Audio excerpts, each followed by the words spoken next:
What is smoking, Canna family? It is your host Dustin with two buds in a jar, and today, guys, I know a lot of people living situations different, but we're going to be talking about landlords and growing weed coming up next.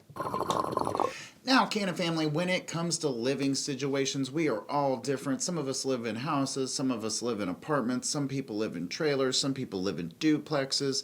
You know, there's a lot of different aspects of growing and living rearrangements, but let me tell you some of the easier ways from what I've known from living in a house and as well as living in an apartment. So there's going to be a lot of different things you can do to cover up, first of all, scents.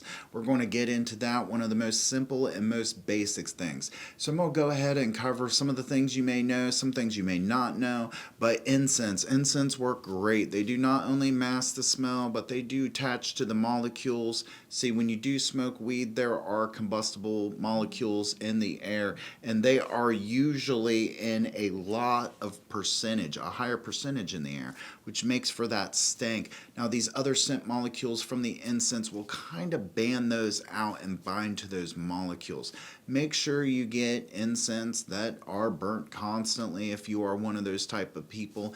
If not, let me suggest things like candles and wax warmers, for instance. They can have very strong scents. Some candles are even specifically designed to take out smoke, odor, and things of that nature.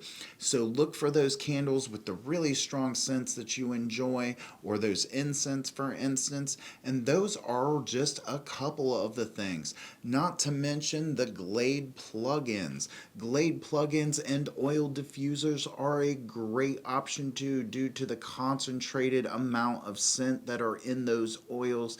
It really does good, and you can plug in ones to your outlet made from Febreze and Airwick and companies of that nature, and they will consistently throughout the day provide great scent to your house. You'll just have to change out the glass container, Canna fam. Now, Canna family, other products work such as Lysol and Ozium. These work by combining with the molecules to eliminate the molecular stank. So when you burn stuff, you give off certain molecules. Those odor molecules that you spray bind to those stinky cannabis molecules and get them out. But this isn't the most perfect and efficient way to even cleanse your house of odors. So let's get to the last but not least, and we'll move a little further on into the video. We got carbon filters. Carbon filters in your apartment, in your house, and inside your grow tent will help you hand over fist. That is going to be your permanent solution to your big problem. Whether you're smoking cannabis and it's getting ventilated outside into your apartment complex, or you're smoking and it is just stinking up the apartment, that will work 100% hands down, because those stink molecules that we were talking about earlier pass over enough surface area within the carbon filter to really eliminate those stinky molecules that will be like, hey, I'm a cannabis user in your apartment complex when you're trying to remain low key. And while we're on the topic of filters, what you're going to want to do is run a carbon filter, because as I mentioned before, the air passing through it scrubs the air clean of any stank molecules, and you're going to want that to act as your outtake, because with any grow you have a positive and negative air pressure. And with that being said, you want that positive air pressure flowing in, and you want the negative air pressure flowing out. That way you have perfect circulation in and out. And with an intake outtake carbon filter kind of kit, if you will, these are often sold together along with the HVAC hoses, that runs your outtake out your window. And from there, all you need is a thermal panel and some Gorilla Tape. Thermal paneling will keep out the excess light and heat and weather, and you can add the Gorilla Tape to really cut off and make sure there's no airflow. So if you're running a grow like mine, for instance, it's inside of a bedroom, and I have a window in there that with a thermo panel with my outtake outtake leading outside, you can use that to really seal that off and hold in the humidity or the heat or the air conditioning that you want, the cooler air rather. So these are another great things. Another thing you don't want is, of course, a lot of different cords. So you don't want to run, high pressure sodium. You don't want to run metal halide lights like that, because that's really going to spike your electric bill. That's really going to get attention, and a lot of cords plugged into things is just kind of obvious something's going on in a specific room, closet area.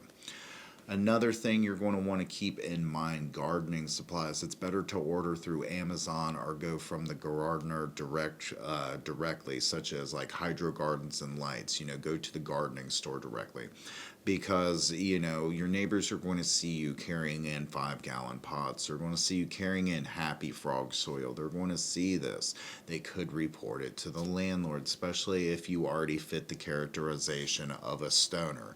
So with that being said, be careful when you're bringing things in, such as soil and things. If you're buying things at like Lowe's or different gardening stores and stuff, make sure they're in bags and you bring them in. If you order any equipment, any nutrients, try to use like Amazon and have the stuff shipped directly at your door. That way, all you have to do is wake up, grab a box, pull it in. Nobody knows what's in the box, and you can go back in your little garden area where your safe haven is, set up your equipment, and not be bothered by nosy neighbors or nosy landlords. Another great thing. Now, if you take into consideration, even in most legal states, you cannot grow weed inside your apartment. Does that mean we're necessarily going to follow these laws? No. So ultimately, it does violate your lease, and it can, in terms, get you kicked out. So this information is going to be very serious, and it'll help you. So another thing you don't want to do is show all your friends or tell anybody within your complex. It may seem like obvious advice, but a lot of people go running their mouth on social media. A lot of people tell everybody around them. You really don't want to do this, because you really don't know who has your best interests. This could be a neighbor that may not be able to stand potheads or pot smoke and may want you out. It could be a Karen potentially. They could, potentially go into your house when you're not home, and take your garden or your tent. You got to keep this in mind. So when you have something that's very important to you, the best thing to do is keep it to yourself, unless you have other people in that circle that shares the same hobby and passion that you can share it with, much like I do with you guys on the internet here on this channel.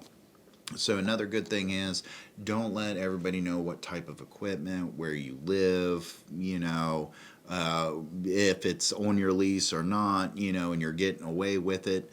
Don't let people know any of that. Just, you don't grow, you don't know about it unless you're around the gardening circle and the people that do grow and know what's going on. Another thing, you'd want to use quiet equipment. Things from AC Infinity. We're not sponsored, but their equipment is relatively built to be quiet.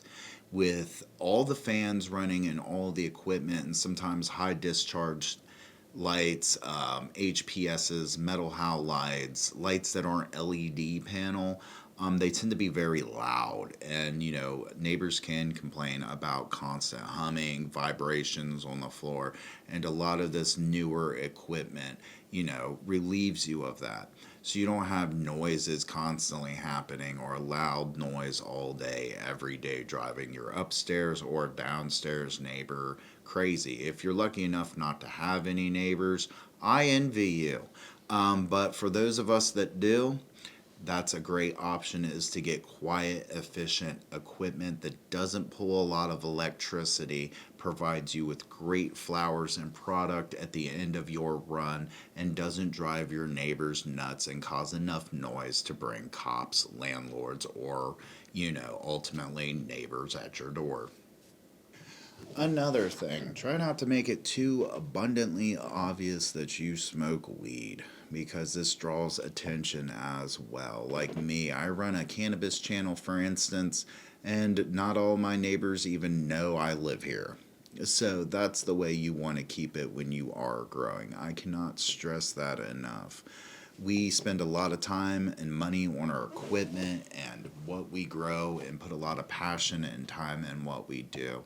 So notice, even if it is illegal in your, lease and you choose to grow anyway, there are other efficient options of growing, such as smaller tents. You don't always have to grow larger. Sometimes growing smaller and learning techniques to really boost your yield is great. So maybe you might stick with like a 3-4 foot tent, and then you might top those cannabis plants, for instance, which will give you an overall bigger yield like you're growing out of a larger tent.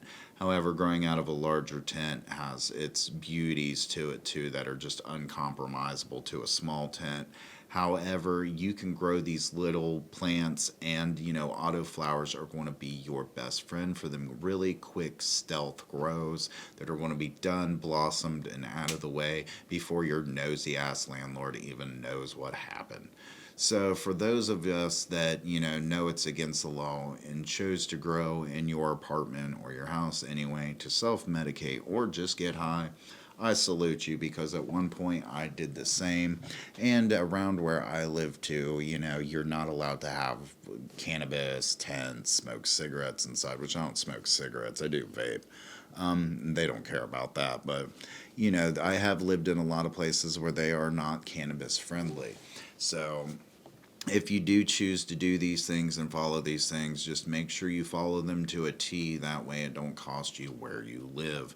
It's good to cover up any type of, evidence, such as when you harvest.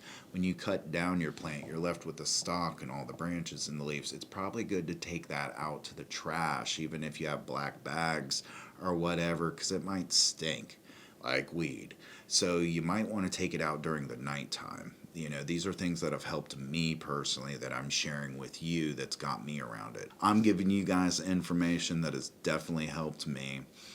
These are things, so we're going to go over them and run them together congruently real quick. One, make sure you have things to cover up the scent. Your best thing is going to be a carbon filter.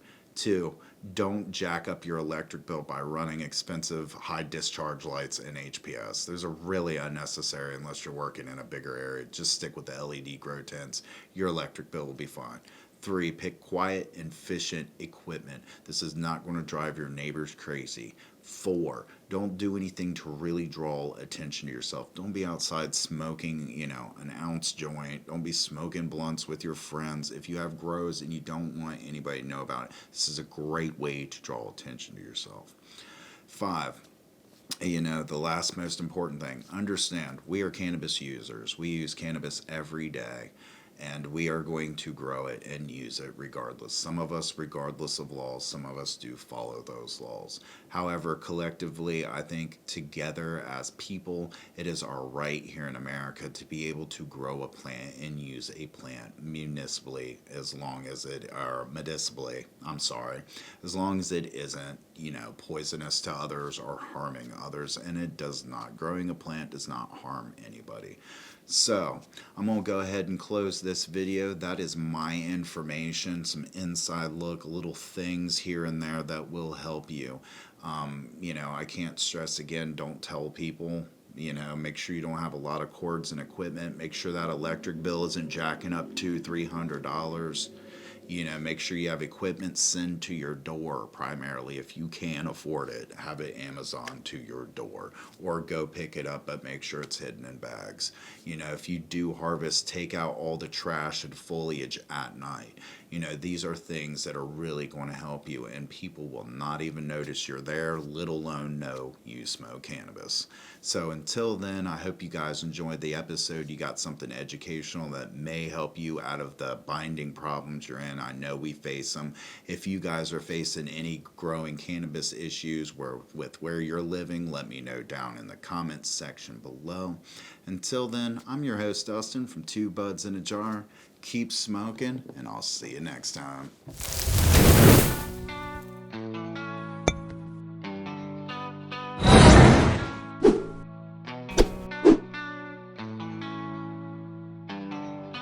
Yeah, got my neck and wrist frosty. All day, all night too.